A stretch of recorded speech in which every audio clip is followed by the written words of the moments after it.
오늘은 설교가 짧아야 되는 날인데요. 자, 오늘 본문은 요한복음 4장은 저와 여러분이 잘 알고 있는 본문이죠. 수가성 여인, 우물가의 여인에 대한 본문입니다. 근데 이 본문을 보게 되면 어떤 갈등하는 사람이 예수님을 만나서 자신의 모든 문제, 어려움, 그 갈등이 해소되는 것을 볼 수 있습니다. 자, 보시면 여러분, 우리가 화해라는 말을 하거든요. 우리 4주차 주제가 만남과 화해인데 저는 개인적으로 화해를 믿지 않습니다. 물론 만나면 화해한다고 하는데 화해를 안 믿는다고요. 왜냐? 저는 서로 휴전하는 것은 믿는데 서로 공격하지 않고 피해주지 않는 것은 믿는데 화해라는 것은 굉장히 어려운 개념이에요. 상대방에 대한 미움과 증오가 해소된 상태, 다 타서 없어진 상태가 화해입니다. 이게 존재해요? 서로 싸웠어요. 더 이상 공격하지 않을 수는 있습니다. 휴전 협정 맺을 수 있어요. 근데 그 사람에 대한 모든 감정, 그 단체에 대한 모든 감정이 사라질 수 있냐고요? 저는 안 믿어요. 그런 거 없다라는 거예요. 우리가 인생 살아가면서 느낀 게 이게 모든 사람하고 편할 수가 없고, 그래서 화해하는 게 아니라 휴전, 서로 총 안 쏘고 끝냅니다. 나 더 이상 엮이고 싶지 않다. 넌 너대로 살아라. 난 나대로 살 테니 건드리지 말아라 라고 얘기하는 거죠. 그런데 오늘 본문을 보게 되면요, 굉장히 갈등하는 여인이 있어요. 이 여인은요, 왜 갈등하냐면 최선을 다해서 살았기 때문에 그래요. 여러분이 왜 살면서 갈등하는 줄 아십니까? 왜 주변 사람하고 부딪히는 줄 아세요? 여러분이 살면서 그렇게 갈등하고 부딪히는 이유는 하나 때문입니다. 여러분이 삶에 진심이기 때문에 그래요. 여러분 내려놔버리면요, 갈등 안 해요. 제가 군대에 있을 때 병장쯤 됐는데 눈이 너무 많이 오는 거예요. 근데 제가 1, 2등병 때는 눈 오는 게 그렇게 싫었어요. 왜냐? 눈 치워야 되거든. 하늘에서 내리는 쓰레기. 이걸 새벽 4시부터 아침부터 저녁까지 눈 치워요. 제가 있었던 화천은요, 그리고 우리 앞에 있는 도로가 사단 보급로라서 그거 끊어지면은 14,000명이 굶어 죽어요. 그거 무조건 치워야 돼요. 근데 제가 병장이 되니까 눈이 아름다워요. 눈이 오든지 말든지야. 왜? 내려놔버렸거든요. 마찬가지로 여러분이 삶에서 내려놔버리면 그러면 갈등할 것도 없어요. 근데 이 여인은 왜 이렇게 힘드냐? 삶을 포기하지 않았어요. 첫 번째 결혼 실패했습니다. 그런데 내 삶을 이렇게 내팽개쳐버릴 수 없죠. 포기할 수 없어요. 그래서 두 번째 남자 만나서 또 결혼했습니다. 세 번째 남자 만나서 또 결혼했어요. 이렇게 해서 5번 결혼했어요. 왜 이러고 살아요? 삶을 포기하지 않고 열심히 살았기 때문에. 그런데 어처구니 없게도 우리의 갈등은요, 내가 열심히 살아서 열심히 산 것 때문에 주변 사람하고 부딪히고, 그래서 오히려 열심히 살아서 불행해져 버립니다. 이 여인도 최선을 다해 살았는데 불행해졌어요. 어떤 여자가 결혼 5번 할 거 알고 첫 번째 결혼했겠습니까? 내가 추가로 결혼할 거 알면서 두 번째, 세 번째 결혼을 했겠어요? 이번이 마지막이다라고, 이번에는 행복해야겠지 하고 결혼을 했겠죠. 하지만 행복하지 못했습니다. 자, 그런데 예수님을 만나니까 사람을 피해 다니던 이 사람, 오죽했으면 떼약볕에 사막의 여름이 한낮에 얼마나 더워요. 근데 그 더위에도 불구하고 물 기르러 가던 그 사람하고 마주치기 싫어서, 근데 그 사람이 예수님을 만나자 마을로 달려가서 사람들아 이리 나와라, 나를 봐라, 내 모든 과거를 말한 사람이 여기 있다, 이러면서 사람들에게 나아가게 됩니다. 자, 이게 아이러니죠. 그렇게 갈등하던 문제를 예수님께 나아가자 해결이 됐다라는 겁니다. 자, 여기까지가 오늘 본문 말씀인데요, 여러분, 우리는 살 때 왜 갈등하냐면요, 여러분의 삶의 문제를 내 중심으로, 자기 중심으로 생각하기 때문입니다. 내 중심으로 문제 해결을 하기 원해요.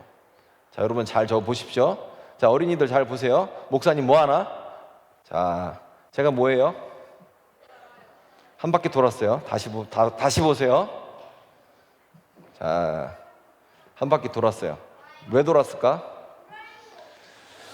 네, 도라에몽은 아니고, 도라에몽은 고양이야.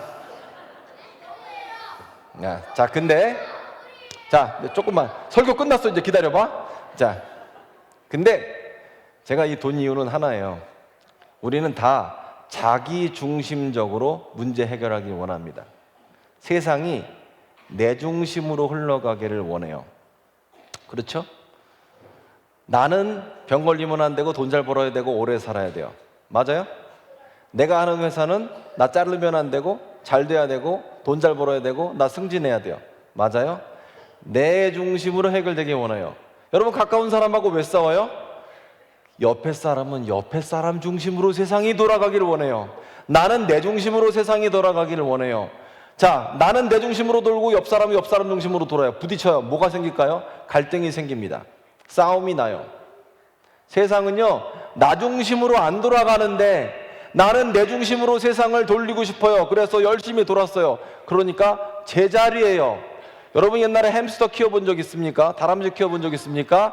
다람쥐하고 햄스터는요, 케이지에 넣어놓고 그 안에 물레방아 있잖아요. 그 쳇바퀴 도는 거. 열심히 뛰면 제자리입니다. 열심히, 여러분의 삶의 문제 열심히 뛰어보세요. 제자리예요. 왜? 나 중심이니까. 나 중심으로 한 바퀴 돌았으니까. 나는 돌았는데 세상은 하나도 안 바뀌었어요. 옆에 사람도 마찬가지고. 근데 우리가 예수님을 만나면 뭘 발견하냐면, 내가 나 중심으로 세상이 돌아가는 게 아니라 세상의 통치자가 따로 계시고 그분이 나를 사랑한다는 사실, 하나님이 세상을 운영하고 다스리신다는 사실을 알게 됩니다. 이게 예수님 만나면 갈등이 해결이 돼요. 자, 그러면 여기서 고급 코스 하나 더. 내가 이렇게 결혼 5번 하고, 여기 나오는 여자처럼 결혼 5번 하고, 여러분이 지금 병에 대해서 고민하고 삶에 대해서 고민하고 인간관계 갈등에 대해서 돈 문제로 건강의 문제로 씨름하고 있는 것은 아무 의미 없냐? 그렇지가 않다는 거예요. 여러분 나름대로 욕심과 계획과 비전 다 있으시죠? 이거는 아무 의미 없습니까? 아니에요. 참 신기하게 성경을 보면요, 하나님은요 그걸 사용하십니다. 자, 예를 들어 볼까요? 요셉을 한번 볼까요? 창세기의 요셉은요 너무 자기 삶을 볼 때 억울했습니다. 아니, 나 열심히 나름대로 살고 아버지 심부름하다가 형님들한테 잡혀갖고 뭐합니까? 노예로 팔려요. 노예로 팔려서 나름 좀 살아보겠다고 열심히 했더니 뭐가 됩니까? 보디발의 아내 유혹을 받고 깜빵에 갇힙니다. 감옥에 가서 열심히 섬겨서 왕의 신하들을 섬겼더니 왕의 신하들이 나를 배신해요.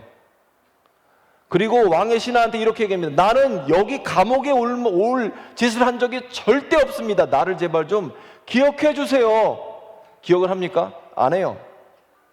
그런데 요셉은 감옥에서 풀리고 고향 땅으로 돌아가는 게 목표였는데 자기 삶의 문제는 그거였어요. 근데 나중에 깨닫고 보니까 하나님이 자기를 사용해서 많은 사람의 생명을 구원하셨어요.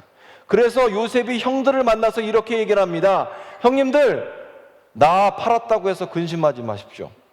둘이 집에 고향 땅으로 돌아가면서 싸우지 마세요. 하나님이 날 이곳에 보내셨고 많은 생명을 구원하기 위해서 날 사용하고 계십니다 라고 얘기를 해요. 요셉은 요셉의 문제에 집중했는데 하나님은 요셉의 문제에 집중하고 요셉을 들어서 하나님의 섭리와 계획에 맞게 사용하세요. 자, 또 하나 더, 한나를 볼까요? 한나의 문제는 뭐였어요? 애를 못 낳아요. 요즘에는 자발적으로 애를 안 낳지만 옛날에는 애 못 낳으면 이건 큰일 나는 겁니다. 근데 애를 못 낳아요. 그래서 하나님 전에 엎드려 사는 말이, 억울하고 분통해서 애 좀 낳게 해달라고 기도했습니다. 그랬더니 한나의 문제는 뭐예요? 아들 하나 낳으면 됩니다. 그런데 한나의 문제를 들어서 하나님은 뭘 사용하십니까? 사무엘을 낳게 하시고 마지막 사서이고 첫 번째 선지자인 사무엘을 통해서 이스라엘이라는 나라를 만드세요. 여러분, 다윗은 어떻습니까? 다윗은요 이 정치적인 시기심에서 아주 그냥 자기를 잡아 죽이기에 힘쓰는 사울 왕으로부터 목숨 구하는 게 목표였어요. 그런데 그 목숨 구하기 위해서 도망다니는 다윗을 하나님께서 사용하셔서 어떻게 만듭니까? 왕으로 만드시고 메시아의 계보의 첫 번째가 되게 하시는 거예요. 여러분, 하나님은요, 여러분이 지금 제자리에서 뱅글뱅글 돌고 계시잖아요. 맨날 똑같은 문제 갖고 싸워요. 인간은요, 창의적이지 못해요. 여러분, 맨날 같은 죄 갖고 회개를 하지 여러분이 새로운 죄를 창조하지 않아요. 같은 문제만 갖고 맨날 회개하고 같은 문제만 갖고 기도합니다. 우리가 원래 그래요. 근데 하나님은 우리의 문제 가운데에서 찾아오셔서 이 문제를 들어서 하나님의 섭리와 계획에 맞게끔 사용하시면서 온 세계를 다스리고 계시는 거예요. 여러분, 그래서 예수님을 만난다라는 거는요, 내가 나 중심에서 요것만 보고 있었는데 내가 예수님을 만나보니까, 이 수가성 여인도 마찬가지잖아요. 자기는 결혼 5번 하고 사람들 눈에 창피해갖고 어디 다 나다니지도 않았어요. 근데 예수님 만나자마자 여기 좀 보세요, 이 사람이 메시아가 아닙니까? 라고 변하게 되었죠. 근데 중요한 건 수가성 여인이 예수님께 찾아온 게 아닙니다. 예수님께서 수가성 여인에게, 예수님께서 저와 여러분에게 찾아오신다라는 사실입니다. 여러분, 여러분에게 이번 성탄절 예수님께서 찾아오셨습니다. 그분을 환영하고 맞아들이고 여러분의 삶이 예수님의 중심으로 변하기를 소망합니다. 기도하겠습니다.